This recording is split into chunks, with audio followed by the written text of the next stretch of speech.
Welcome students. In today's class we are going to discuss about the circulatory system. What are the organs that are making up the circulatory system and what are their respective functions. The circulatory system is concerned with several functions. First, it is actually a transport system which is transporting or sending the nutrients in all the body cells, and it is also removing the waste materials from the body cells as well. It is transporting the oxygens as well as nutrient. It is obviously the transport system through which every part of the body is getting nutrient and removing the harmful substances. There are three main important organs of the circulatory system. One is the blood, which is the carrier of all the nutrients and waste material and the gases. Then there is the lymph, which is also a circulatory fluid, and the heart. Heart is the pumping organ of the blood. Another function of the circulatory system is to maintain the body temperature at a constant level through the distribution of the blood to different body surfaces. And the hormones, which are the chemical messengers of our body, they are also transported from their secreted organ to their target organs through the blood. There are three kinds of body fluids present in our body.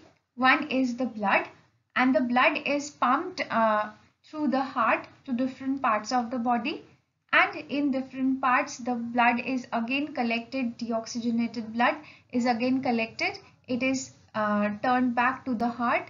From the heart it is going to the lung to get fresh oxygen supply, and then it is again coming back to the heart to get distributed to different parts of the body. Now there is another body fluid which is called the tissue fluid, which is actually the liquid portion which is squeezed from the cells, and it is present in between the cell spaces or intercellular spaces. And there is the lymph. Lymph is another body fluid which is present in our body, but there is no RBC present in it. The WBCs are the main component of the lymph, which are playing a very important role in the defense system of our body. The circulatory system can be of two types. In lower organisms like the insects, the circulatory system is open circulatory system or open type. That is, in open circulatory system, the blood is pumped by the heart or any heart-like structure, and then it comes to the spaces between the cell. That is, it is coming out from the heart or any enclosed blood vessel. But in case of our circulatory system, it is a closed circulatory system. Here the blood is never coming out of the enclosed spaces, and it is never coming in contact with the body cavities. So it is pumped from the heart to the through the blood vessels to the blood capillary, and from there the exchange is taking place, and again through the vein it is coming back to the heart and then the lung and then coming back to the heart again, but it is never separating and it is never leaving the enclosed space. It is never coming in contact or it is never filling the body cavity. So it is a closed circulatory system. If we see the internal structure of the heart, before that there is a protective outer covering present on the outer surface of the heart, which is called the pericardium, and the pericardium is actually a double layered membrane. The in between spaces of the two membrane is filled with a pericardial fluid, which is important for absorbing all the shocks and mechanical injuries and attacks that the heart might experience.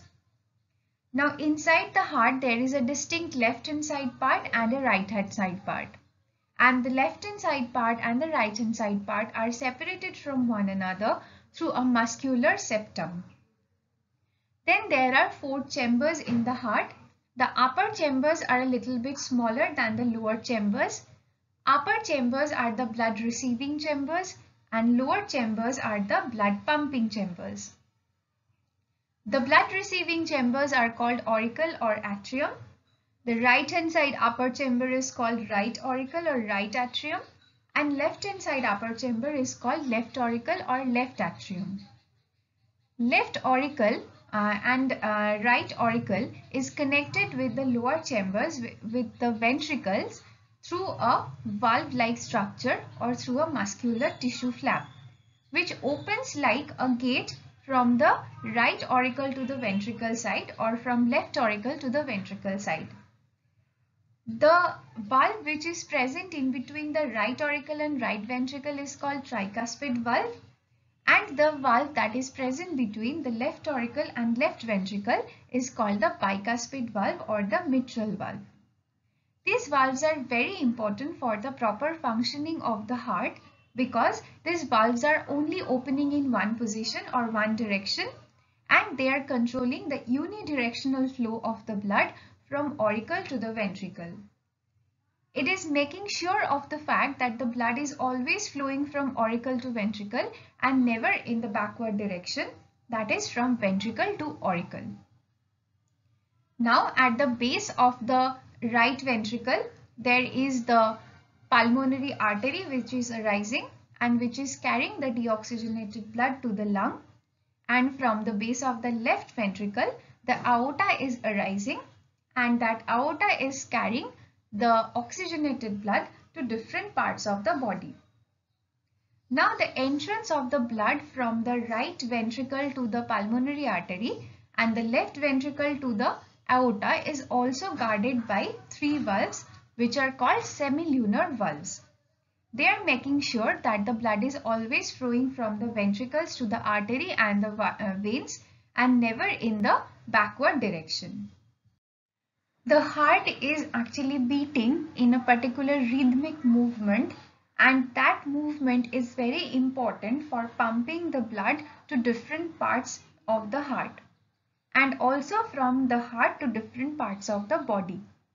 This movement is set by a particular class of muscles that are present on the surface of the heart or walls of the heart.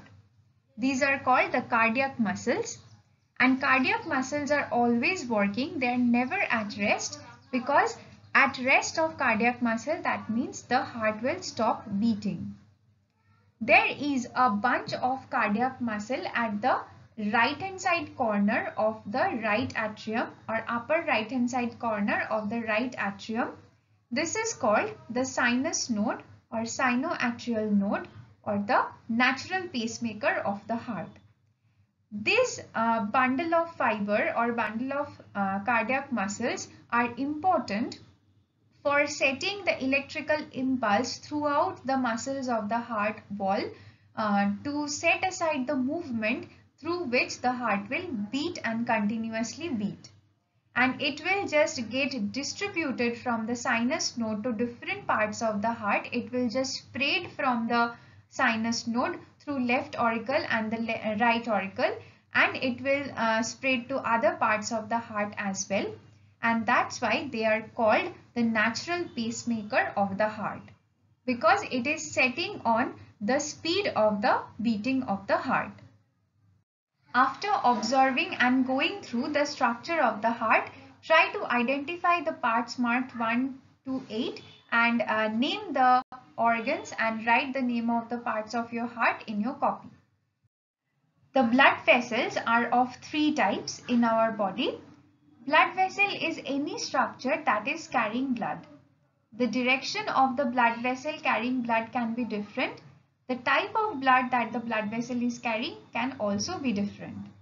On these type of factors, we are separating the blood vessel into three main types: artery, vein, and the capillaries. Arteries are the blood vessels that are carrying the blood away from the heart and normally carrying oxygenated bright red blood.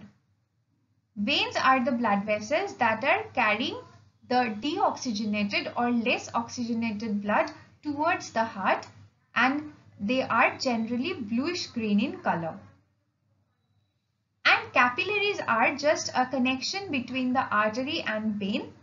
The arteries, when they are entering some organ to deliver the nutrients and fresh supply of oxygen to the cells of that organ, the main artery is going to get subdivided into many small branches which are called the arterioles. Arterioles will again get further subdivided into very smaller and thinner structures, which are called the capillaries, which have a very thin cell wall or very thin wall. The thin wall of the capillary is due to the process of exchange that is going to take place between the cell and the blood vessel. In the cell, there will be a lot of metabolic wastes that have been produced, like carbon dioxide, that is going to enter from the cell to the capillary, and the capillary, which is having nutrient and fresh supply of oxygen, that is going to leave the capillary and enter inside the cell. Now, after the capillary has performed and finished its exchange program, it is now devoid of nutrient and oxygen and totally filled with carbon dioxide and other metabolic wastes. Now, these capillaries are going to again get joined together and form veins, which is carrying less oxygenated blood and a lot of metabolic wastes. They are going to get back to the heart to get fresh supply of oxygen again. The superior vena cava is carrying the deoxygenated blood from upper portions or upper organs of your body to the right atrium, and the inferior vena cava is carrying the deoxygenated blood from lower portions of your body to the right atrium. The blue color indicates the blood which is low in oxygen, and the red color indicates the blood which is high in oxygen.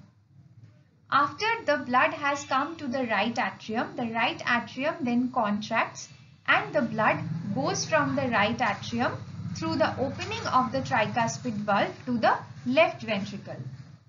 Now the left ventricle is totally filled with blood. Then the left ventricle will contract and the semilunar valves which are present in between the left ventricle and the pulmonary artery will open, and it will push the blood from the right ventricle to the pulmonary artery, and through the pulmonary artery the blood which is low in oxygen will go to the lungs for getting fresh oxygen supply. After the blood has got fresh oxygen supply from the lung, the capillaries will join together and form the pulmonary vein. Now the pulmonary vein will leave the lung and come to the heart, and it will open into the left atrium, and it will fill the left atrium with the oxygenated or freshly oxygenated blood which it has carried from the lung. Now the lung will contract. Now the left atrium will contract and it will push the blood which is high in oxygen to the left ventricle through opening of the bicuspid valve, which is present between the left atrium and the left ventricle. Now the left ventricle is filled with oxygenated blood. It will again contract and it will push the blood from the left ventricle to the aorta by opening of the semilunar valves which is present in between the left ventricle and the aorta. After the blood has entered to the aorta from or leaving the left ventricle, it will get distributed to different parts of our body through the aorta or through different branches of aorta. It is always a point to remember that both the auricles are always contracting together and they are also relaxing together. Similarly, the ventricles are also contracting together and relaxing together. Now the surface or the upper portion or the outside part of the heart or the heart muscle and the heart tissues also need fresh supply of oxygen through some blood vessels. So that's why the coronary artery and the coronary vein is also present on the surface of the heart. The blood flows through the heart twice to complete one full circulation through the body. At first, the blood flows from the right side of the heart to the lung. The right side of the heart carries the less oxygenated blood. So it is going to the lung for getting the fresh oxygen supply, and it is coming back to the left part of the heart. And this circulation or this part of connection of the heart with the lung is called the pulmonary circulation. And the second time, the blood flows from the left side of the heart to all parts of the body through the aorta, And then after that, from all different parts of the body, the deoxygenated blood is again coming back to the heart, and then it is again coming or going to the lung as well. So these two parts, that is the heart's connection with the lung once, and then the heart's connection with the whole body part, are two different types of circulation or two different circuits of circulation. The connection of the heart with the lung is called the pulmonary circuit or pulmonary circulation, and the part of the heart with the different parts of the body or connection of the heart with different parts of the body is called systemic circulation.